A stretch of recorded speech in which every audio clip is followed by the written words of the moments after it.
Hey everybody, it's LaShawn with DivasRfrugal.com, and I am back to talk about goal development. Now, this is our third video in our goal setting series. When we think about goals, or just think about the new year, let's start there. You think about the new year, everybody has like what they want to do to become better. The big one is I want to lose weight. You know, say, oh, I want to lose weight by the summertime because I want to be summertime fine. Or it's, I want to pass this test because I want to, be able to make more money. Or it could be I want to take a trip to, Essence Fest. And I want to do that in June because I want to, have fun. So all those are great things. We're thinking about, okay, this would make me feel good. This would make me look good. And, you're thinking about the end result. And you have a thought in your mind. But, usually there's no in between. And in order to get your goals accomplished, you have to have a plan. So the first thing about goal development that I want to talk about is creating a SMART goal. For your goal to be SMART, it has to be specific, measurable, actionable, realistic, and timely. So specific would be like the who, what, when, where. Like what specifically do you want to do? Measurable, like how can you measure this? If it's a test you're taking, it could be passing the test, or like how are you going to measure that you're working towards your goal? How are you going to measure that you complete the goal? So it could be taking a certification test and passing, or it could be just studying for the test or something like that. Or if you want to lose a certain amount of pounds by a certain date, it could be you going to the gym X amount of times a week and weighing yourself in or something like that. So that's measurable. Actionable. How are you going to do this? So if you, we're going to use a test. So if you're taking your test, you want to take a test or whatever, the action behind that is going to be, setting up the test. So you're going to have to schedule the test. You need to study for the test. And then even within studying, how many days are you going to study? Do you have the material to study? That's, thinking about the action behind it. And realistic. Well, realistic would then go back to, with the test, your materials. Like, do you have the material to study for your test? So, is it realistic? Do you have the time to study for your test? Does this make sense in your everyday life with taking a test in May? So, if you're a nurse and you need to take a certification test in order to get better knowledge and, better income, better positions, it makes sense for you. So just making sure that it's realistic to what you want to do overall. And then timely. You want to put a time stamp on your goals. You don't want to say, yeah, I'm going to lose weight. Like, that could happen now or 20 years from now if you don't think, okay, I want to lose weight. I want to do it by this time. And just really take the steps to get there. Like when you put a time on something, it really helps to try to get those things accomplished. Okay, guys, I'm going to give an example. I wrote it down, so I'm going to look at my board, but I'm going to give an example of, a SMART goal written out. So we have someone who wants to take a certification test, right? So what I wrote was complete certification test by March 15th.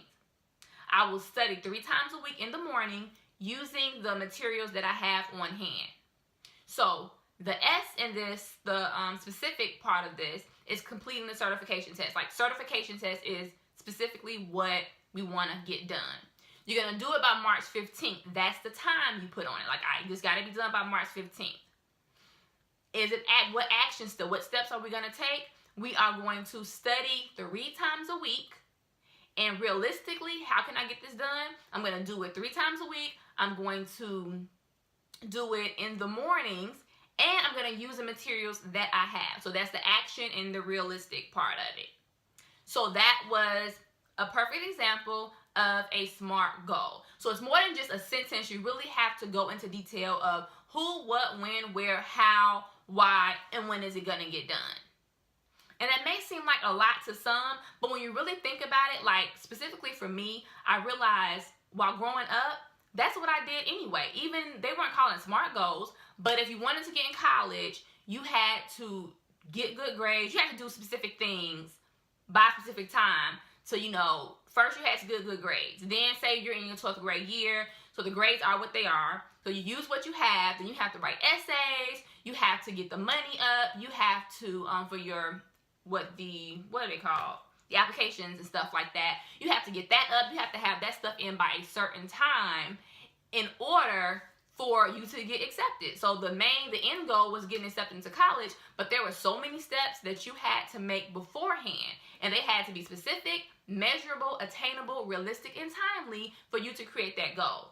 So one day, like at a period of time in my life, I was like stagnant. I really wasn't accomplishing anything. I was kind of going with the flow. And I'm like, what is going on? In my mind, I should be doing more, but I wasn't.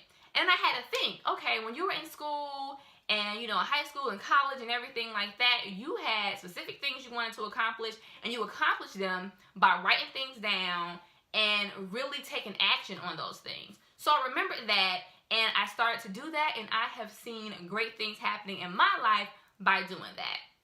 So that is creating a SMART goal. Next part, after we created our SMART goal, we want to, so you have the goals that you want, say, for 12 months, like everything that you want to accomplish, right? Next, let's break them down into 90-day periods. So you have 4 quarters in a month: January through March, April through June, July through September, and October through December. So we're going to look at all our goals, and then we're going to set aside a couple of goals to accomplish for the first quarter and on from there. Now, some goals may, bleed into other quarters and stuff like that. It happens.